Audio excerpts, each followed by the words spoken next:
Welcome to Wake Up with Marci, a deep dive into self-discovery.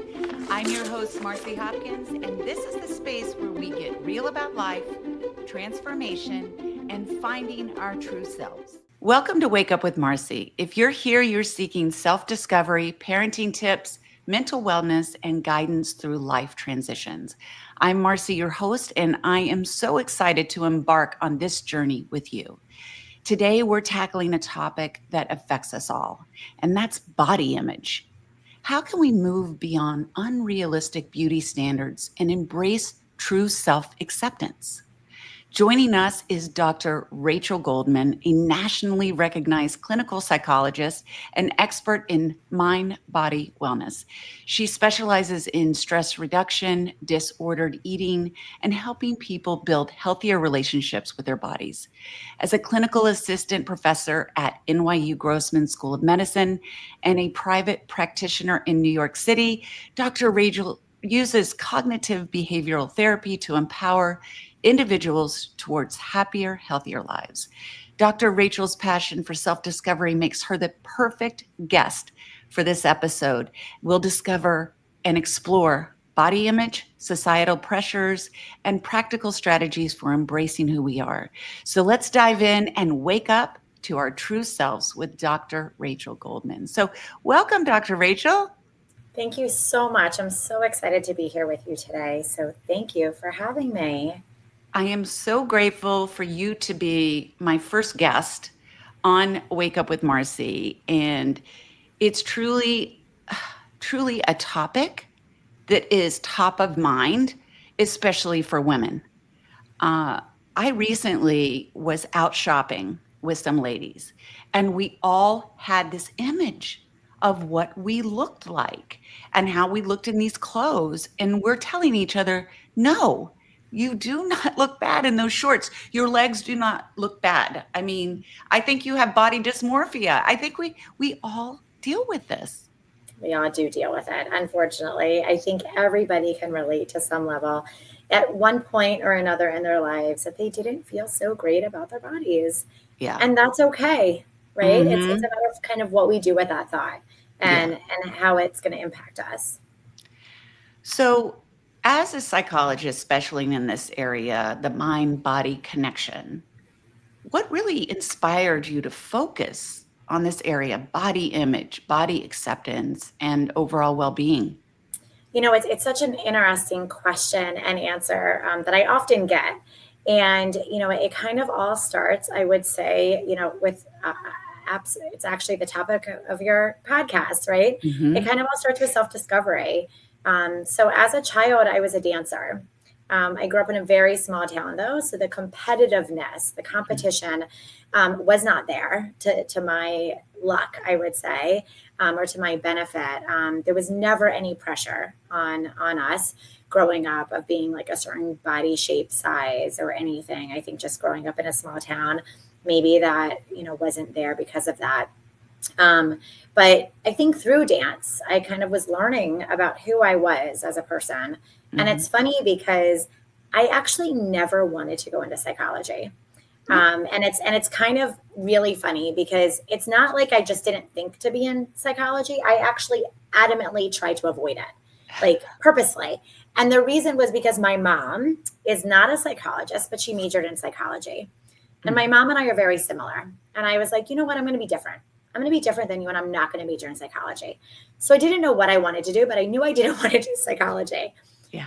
Fast forward several years, I went to college for a major called dance science at the time, which was pre-med and dance put together. I thought I wanted to be, it was like a physical therapist for dancers. And Oh. I went to a well-known dance school, and actually for the first time was surrounded by individuals that were putting pressure on themselves in terms of the way they looked and performed and body image.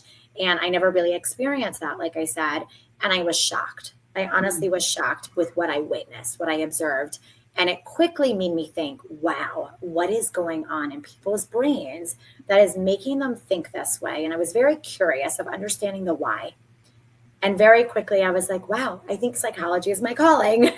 And I decided to change majors go into psychology and study disordered eating behaviors. And that's actually how I started.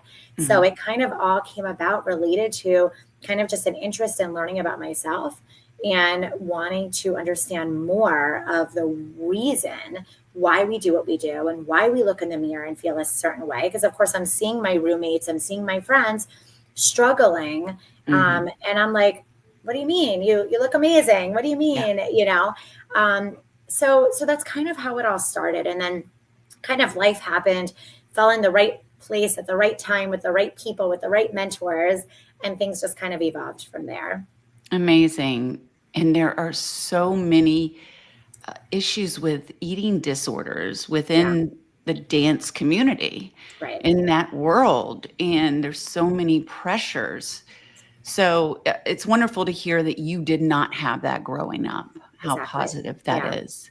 And to this day, I think back, I actually have this conversation with my mom sometimes. I'm like, Mhm. how was I not like impacted by that? Yeah. My mom wasn't on a million diets, and I'm always like, what, how didn't I have that experience? Because I think so many people do, right? Mhm. Struggle with that related to maybe the way that the parents presented themselves or the way food was presented at home. And I feel very fortunate that I didn't experience that. Yeah. But lots of people do and struggle with that for sure.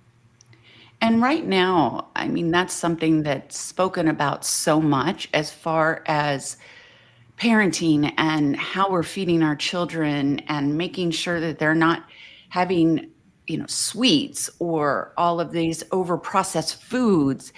And we're honestly denying them a lot of times certain foods, which can backfire down the road.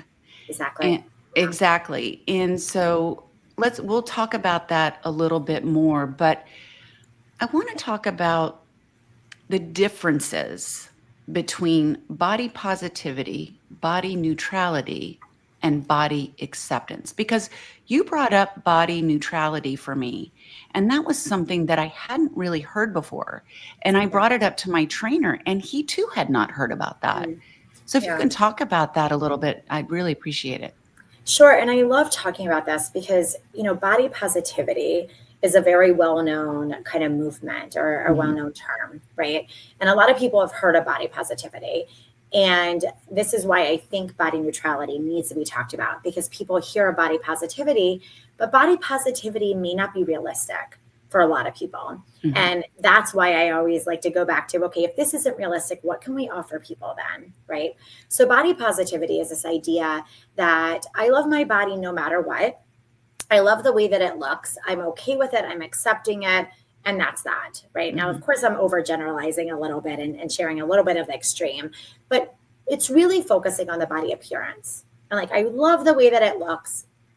And that's that. Um, and I like to think of it as there's not many things in life that are so all or nothing, right? Mhm. Lots of gray in life, lots of in between, lots of finding the balance and what works for us.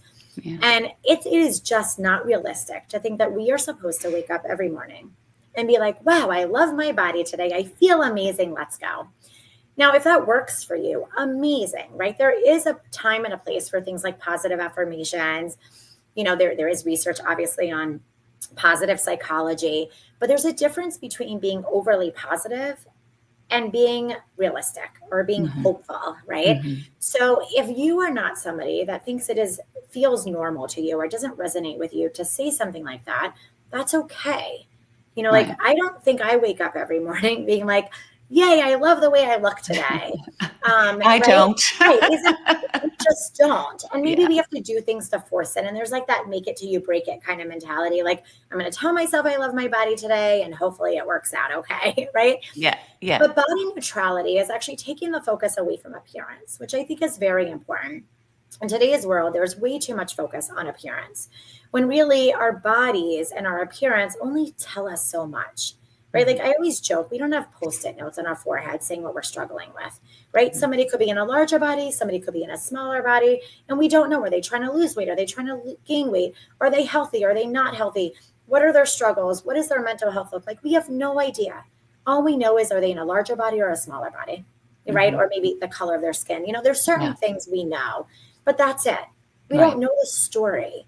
So body neutrality is taking the focus off of appearance and actually putting the focus on the function of our body. What Mm-hmm. do our bodies do for us?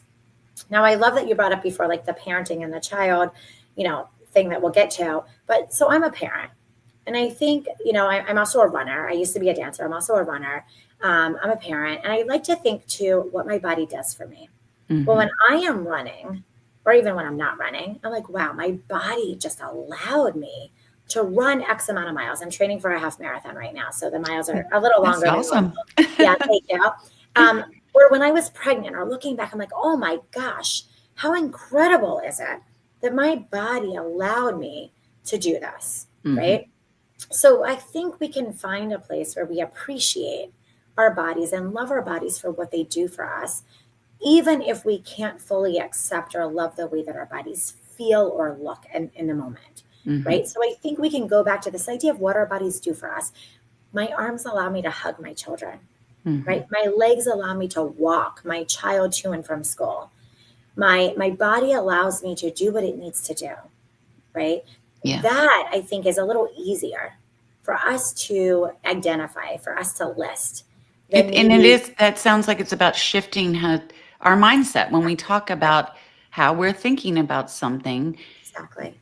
That's really where this is. And Right, it may not be the easiest to start that way, but if we do this slowly each day and try to implement that for ourselves, like, wow, I can hug my child today, and you keep saying that, and you keep looking at it. You may not like the chicken arms or whatever's hanging off of there right now, but it is but you know about what? the Your children beauty. probably love, and your children probably love that, right? Right. They're So probably right. So I mean, and that's what we have to think about, right? But right, yes, it's right. it's all about, and I'm glad you mentioned this because I love talking about the mindset shift Yeah. and the mental shift, and it's all about the shift. And that's what cognitive behavioral therapy is. Like you had mentioned at the beginning that I do CBT. Yeah. Cognitive behavioral therapy is the connection and the relationship between our thoughts, emotions, and behaviors. If we wake up in the morning and say, I hate my body, or I hate Hmm. the way I look today, that is immediately going to impact the way I feel. And then Hmm. that's going to impact what I do with my day. But if I wake up and say, wow, my body's allowing me to hug my children today. Wow, my body allowed me to birth my children. Wow, my body got me through that marathon or whatever it was. That's going to feel different. Even the tone changes, right? It feels different. It sounds different. And then I'm going to go about my day the way that maybe I would go about my day, as opposed to feeling bad and icky and guilty about different things or putting shame on myself, right? Yeah. So it has a different tone and that impacts everything. And it is a mindset shift. I But love as you that. said, it takes time. It takes time. And it just takes me back to the things that we say and we think do affect our children. Absolutely. So if you wake up in that negative mindset and that negative body, that's going to bring a heaviness on yourself, and you're not going to be feeling good about yourself and even starting the day. Right. And also the words that we say about ourselves when we say them out loud do affect our children. So Exactly. for me, when my daughter was younger, I used to complain about my legs all the time. It's just been the one area I've always hated and struggled with. And so I would always say, my legs are so fat. I hate my legs. And she started saying it about herself because she has an athletic body and we Yep. don't have these really thin legs, which we always want what we don't have. Right. But once I recognized that my daughter was starting to say that, The I light bulb cut went it off, right? off. Right. Yes. You're like, oh my gosh. Yeah. Right. Yeah. And it, And and the example that you just gave, your story, your experience is so common, mhm. actually. So common. And I like to describe it in a way of if you look at yourself in the mirror, and this could be anybody, but if you look at yourself in the mirror and say something like my legs are so fat or I feel so fat, and your child hears you. We know they hear Mhm. everything. They Yeah. hear you, and guess what happens? They actually internalize that. And they think to themselves, first of all, you're amazing to your children, like all of us. Like we are superwoman, superman, we are superhuman to our Yeah. children. Yeah. So our children are looking at us and they're like, oh my gosh, but I think mommy's beautiful. But if Yep. mommy thinks she's fat, then I must also be fat. Or if Yep. she thinks she's fat, then what's wrong with me? Right? Mhm. So they look at that and they internalize it of like, what's wrong with me? Because to mommy, she's amazing. But if she thinks that, something else is going on. Yeah. So, children absorb everything, they hear everything, and they internalize everything. So we have to be so mindful of what we're saying around them. And then I even take that a step further. We have to be mindful what we say to ourselves when nobody is listening in our own head, our thoughts, Yeah. because we're listening. But we also be mindful what we say around other people because they hear it and they absorb it and they internalize it. So absolutely, I think we don't realize a lot of those things until Yeah. somebody else hears them or they repeat them. And then we're like, wait a minute. Like even there was something, I'm trying to remember what it was. It was something very cute, but my son started saying something not related to body. But I remember being like, where did he get that from? That's so funny. And my husband's like, you say it all the time. And I was like, I had no idea Wow. until Yeah, he we started saying don't. it. Like I forget what it was, but it was like something cute, Yeah. And it Yeah. wasn't an issue, but I was just like, where did that come from? But we don't realize the things that we say automatically because they're so automatic until things like that happen. So you touched on the I am statements and shifting our mindset and our thoughts.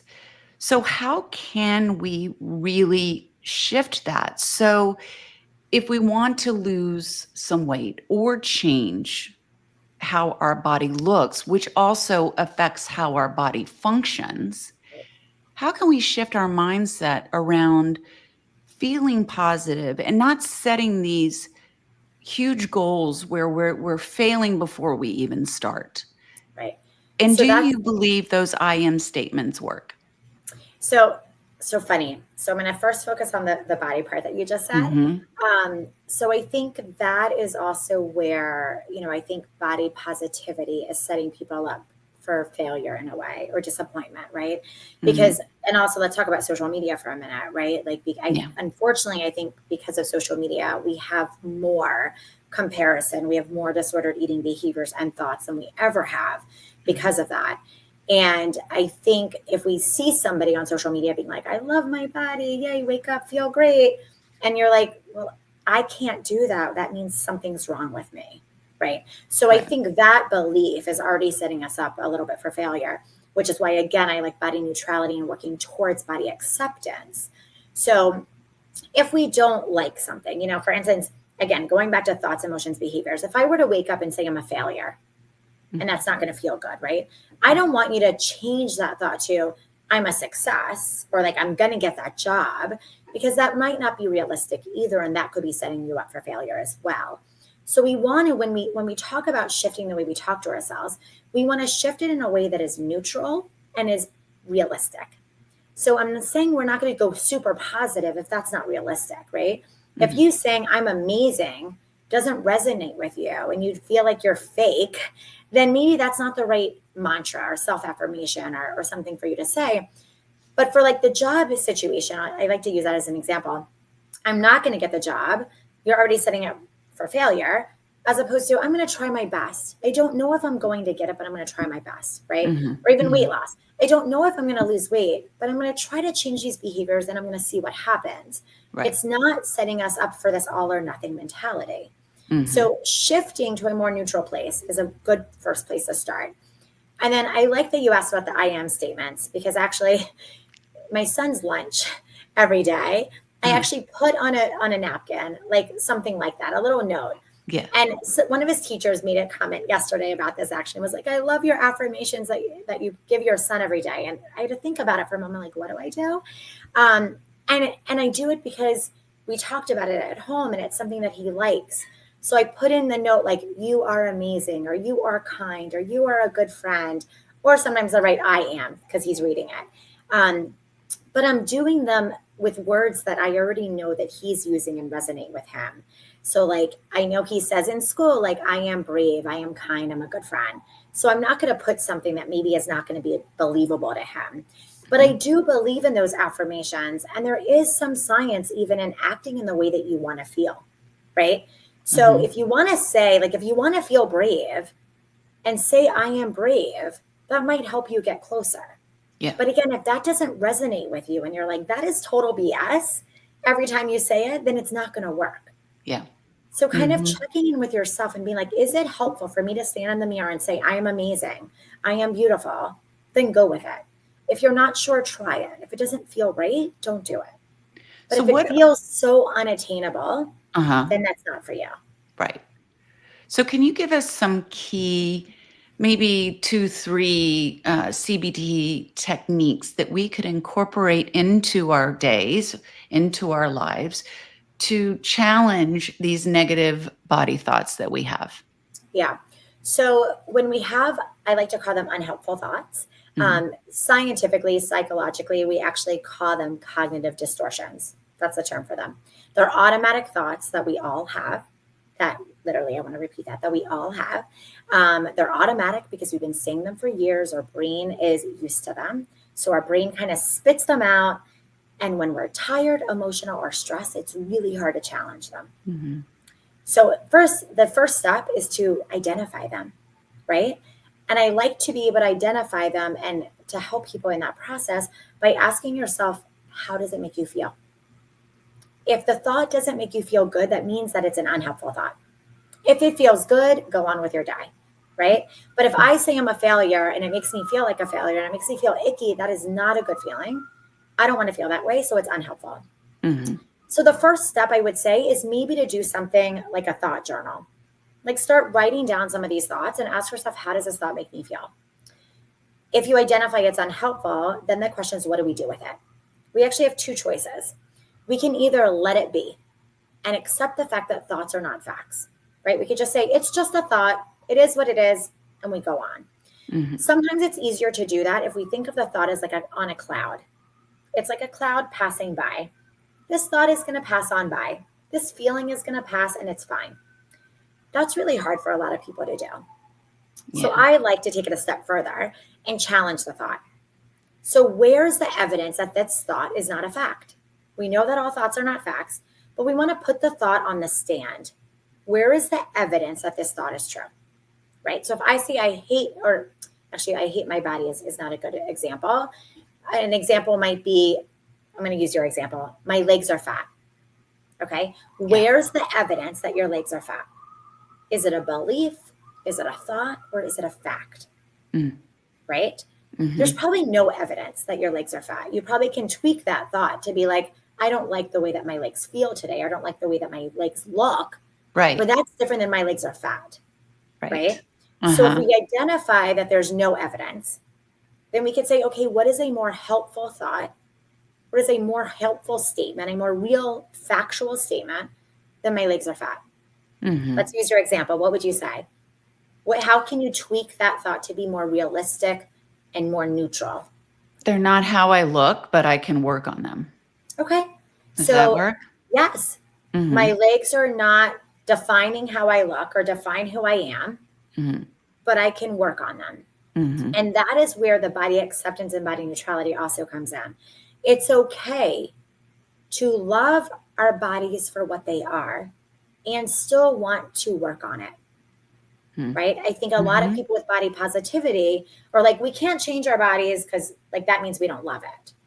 But we Huh. are all evolving every day. I mean, that's part of Yeah. self-discovery, right? We are Yeah. all evolving every day. It is okay to want to change something. We're not bad for it. It doesn't mean we're a failure if we want to change something.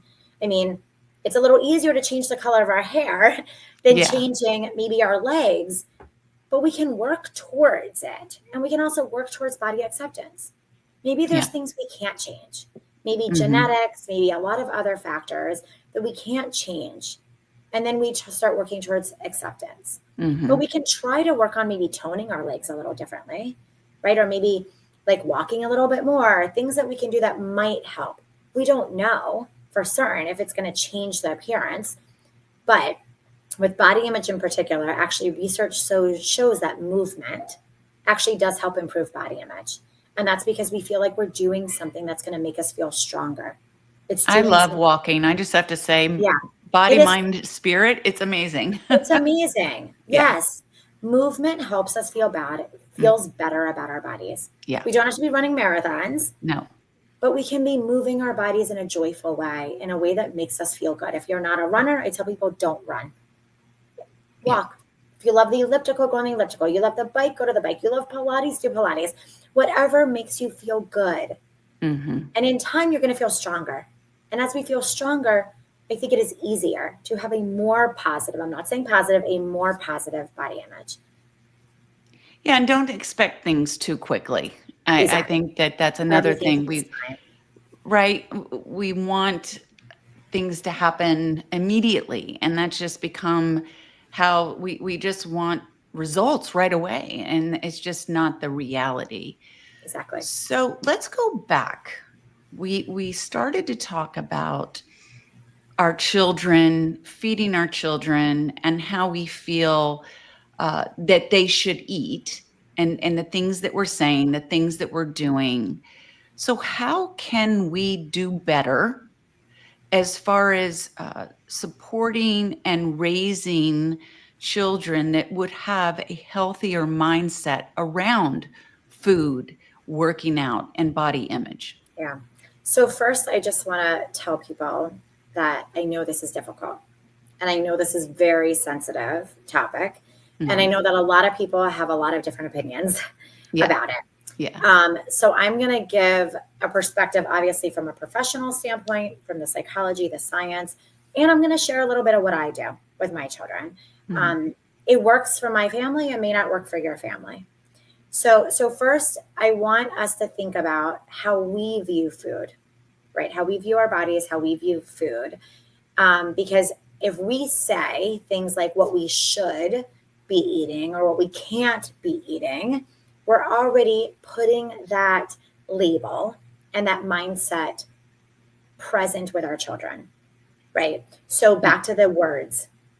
Words matter, language is powerful, right? Mhm. So if Mhm. we say, I shouldn't be eating this, our kids are going to question, why shouldn't we? Right? If we say, I can't eat this, our kids are going to be like questioning, why can't we? And we're already labeling foods if we're doing that, right? So I first like to remind people, let's take the label out of the equation. There is not a good food and there is not a bad food, but there are foods that have more nutritional value. That is a fact. But there is no good or bad food. Some foods are healthier than other foods, but we don't want to label them. We don't want to categorize them in that way. Okay. I like to think of it as all foods are welcome, just like all feelings are welcome, right? I'm actually wearing a t shirt. We talked about this before that says all Yeah, feelings are valid. I love that. I look for one that said all feelings are welcome, but maybe I should have a shirt that says all foods are welcome. Um, but That's all gonna be foods, your catchphrase. yes, all foods are welcome. We don't want to limit certain foods because that can backfire, right? Mhm. So think about us for a moment. If I said to you, Marci, you cannot eat this, whatever, what's your favorite food? Oh, my Anything. favorite food. I'll go with crab. Okay. Oh, me too. I'm from Maryland. It's so yummy. I haven't had it in a while. But if I said you can't eat crab, what's going to happen? I'm gonna want it more. You're going to want it more. And the next time you eat it, you're probably going to think to yourself, even unconsciously, I don't know when I'm going to eat this again, so I'm going to eat a lot of it, Right, right? right. And I love that you picked crab because it's not, I thought you were going to pick like a sweet, which would be the typical example in this situation. But I love that you picked crab because I think people can really understand it better if we use a food more like crab than like a cookie or ice cream in this situation. But it Mhm. doesn't matter what it is. If I say you can't eat it, you're going to want it, right?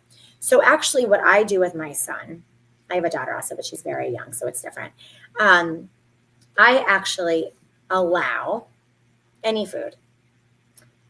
And I will never forget a few years ago, um, my son had asked, can I have a cookie? And it was Mhm. like before dinner. And most people would probably say, you can't have the cookie until you eat dinner, Right, right? And right. in the moment, I was like, what am I going to do? Like, this is my specialty, right? Like, what am I going to do? And I think I shocked my husband because he didn't know what I was going to do. I Yeah, said, absolutely. I'm going to put the cookie in this little bowl. You're going to have it next to your dinner and you can eat it with dinner. yeah. Oh, And you with know what? dinner. I like Yeah, it. with dinner. And you know what? He had a little bite of the cookie. He ate his dinner. He finished his cookie. So Yeah, be it. yeah. Right. And I had to really think about it because I know what I would tell a client in that situation. But he put me on the spot and I had to be like, ooh, what am I going to do now? Yeah. And and he's allowed to have, and I don't like the allowed, but really it's because all foods are allowed, is what I'm really getting at. It's not that he's allowed or not allowed. he's welcome is the word I want to use. He's welcome to Mm-hmm. have it whenever he wants to Mm-hmm. with his food, right? Yeah. And for instance, we still have a pumpkin, a Halloween candy pumpkin pail sitting out full of Halloween candy. It's just sitting out. Yeah. And I think because it's just sitting out, it's not gone. Right. Like Right. if he wants, It he can doesn't have. make it the forbidden. Exactly. Yeah. Absolutely. Right. It is Yeah. not allowed. It's there. Yeah. So, and I think that, thinking back to my childhood, I think that's what helped actually. We had cookies around, we had ice cream around. It wasn't like it's off limits. It wasn't locked up. It wasn't only Halloween. Even I have clients that say around certain holidays, they love this food so much that they overeat it every year. Yeah. Do you Yeah. know what my response is? Say it's Thanksgiving stuffing. Yeah. I'm like, have it a year round. Why are we saving it for Thanksgiving? You love Why it can so we only much. have it then? Yeah. Exactly. Yeah. Crabs. Like I typically get crab cakes when I go to my mom's in Maryland. But you know Mm-hmm. what? I can have it any day I want to. I mean, it's not Yeah. going to be as good, I'll tell you that. But Yeah. Yeah. right. But that's the key. You want to make food more available so it doesn't feel off limits and it doesn't feel so special. I'm just If going to it, tell you, yeah, go when ahead. I was young, very young, we're talking kindergarten, my mother, um, she would only give me health food. So, like a sandwich with bread with seeds. I don't know what 5-year-old wants that, but that's what she gave me. An apple. There were no treats. Okay. And I ended up, this is so funny and embarrassing.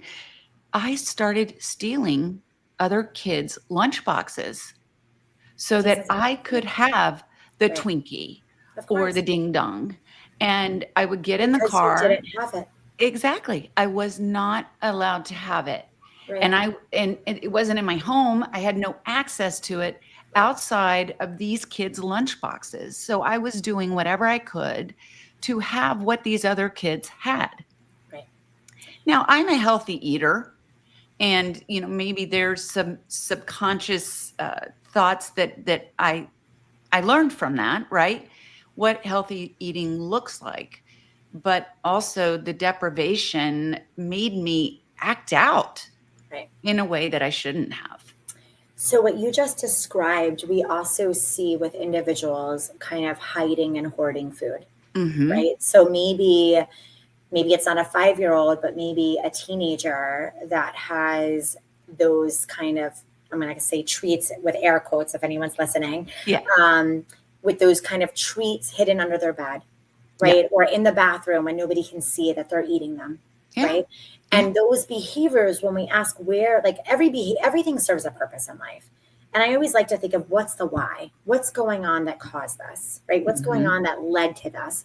Yeah. Those behaviors probably is because of that. It is the Mm-hmm. restriction. It is like this is not allowed. It's forbidden. So I have to hide it, Yeah. right? So Yeah. that is the exact same thing of what you're describing. And it's interesting because just recently, my son a few months ago asked.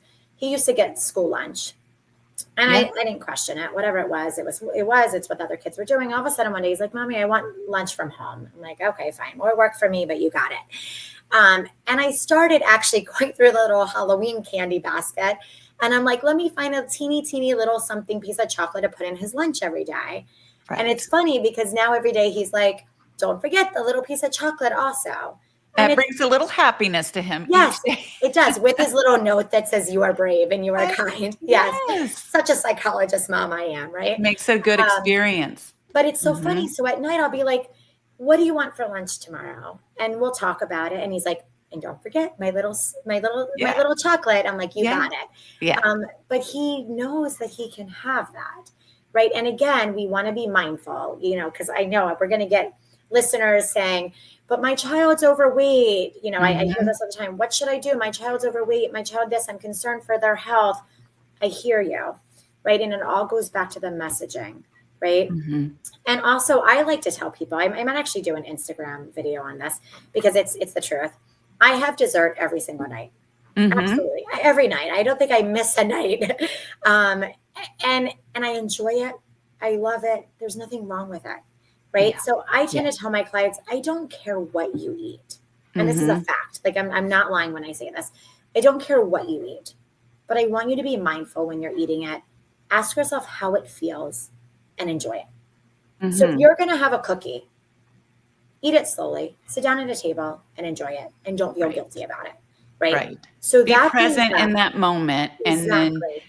but So, so yeah, just so yeah, really, sorry, really quick about that. yeah. That brings up something I always say. Uh-huh. The thought that follows the behavior Mm-hmm. is more important than the behavior itself. That's why I say I don't care if you're going to eat the cookie. The behavior doesn't matter, but if you're going to feel guilty about it and beat yourself up about it later and shame yourself and go into a negative spiral, that's what matters. Mm-hmm. If I can eat my dessert at night in peace when the kids are already asleep, it's like my me time, in Yeah. peace and enjoy it, I'm Yeah. not going to feel guilty about it. But if Right. I'm impulsive, if I'm acting out of stress, if I'm feeling guilty, then it wasn't worth it. It Yeah. doesn't matter if it was a cookie. It doesn't matter if it was the crab. It doesn't matter if it was a bowl of spaghetti. Yeah. It doesn't matter Yeah. if it was a bowl of fruit. If I'm not enjoying it, I'm going to feel guilty about it. Then it wasn't worth it. I love that. I love that. So, just a couple of things as we wrap up. Um, what would you say to someone that's starting their body acceptance journey? What's one piece of advice you give them? So, first, I want to say to them that I know this is difficult and this is amazing that you're here and that you want to be on this journey. But don't expect yourself to wake up one day and be like, I'm there. I Mm. did it. I love my body, because it is a journey. And each day it's going to feel a little different. And there's going to be ups and downs and turns arounds and all these unexpected things. But just start where you are today and ask yourself how you can do one thing differently today that's going to be helping you on that path of getting you where you want to be. Because we can Mm. all start today with one small tweak. Right. It's Right. hard to jump to the top of the staircase when we're at the bottom, but we can take one step at a time. And not to beat 100%. yourself up over the fact that you're not going to wake up feeling amazing every day. That's okay. You're not expected to. It's not realistic. And so, what would you want the listeners to take? Just one thing from this conversation that they can implement and just say, that was a great conversation, and this is the one thing that I'm going to hold on to today. So, the one thing I want to say, and I've said it before actually, is to be mindful of your self talk, because you are actually listening. Your words matter. You are Yeah. internalizing what you're telling yourself, and it is impacting you and your day and your life. So, if nothing else, just be mindful. You don't have to change it yet. Just be aware. Just be mindful of what you're saying to yourself and ask yourself, how did that make me feel? Mm. Yeah. I mean, it all is connected. It all is connected. It really is. And, and where can we find you? Where can people find you and learn more about your work? And if they have more questions? Yeah, thank you. So, my Instagram handle, my social media handles are Dr. Rachel NYC. It's a really great place to find me. I always like to remind people social media is not therapy, but I'm always happy to connect, provide appropriate resources, referrals, things like that. I also have a newsletter that if you go to my link, my bio and my Instagram, there's a link there to sign up, where I have lots of exciting announcements, things like this, recordings and things like that, as well as a new book coming out. So Mm-hmm. stay tuned for that as well. But if you sign up for my newsletter and my emails, you'll be the first to know about all of that. Well, I'll have you back on definitely That to would be talk about your book. amazing. Yes, there's actually a chapter on what we're talking about. So actually, the whole book is a little bit about what we're talking about, but one Yeah, chapter in particular really about body image. I So love it. so that would be wonderful to continue I this love it. conversation. I think I'm going to have you on once a month just so we can talk about Hey, a- let's do all it. of the different things that come to mind. I mean, Let's do it. I wish that we could talk further, but there's so many things that we could address. And I definitely want to do that with you, Dr. Rachel. And just remember, every day is about self-discovery. It is. So just wake up with purpose and implement a little change and action, and the change will start happening for you. So thank you again so much, Dr. Rachel, for coming on Wake Up with Marci. And I will link all of your links in the information, the show notes, and I can't wait for our next conversation. Me too. Thank you so much for having me. All right. Bye-bye.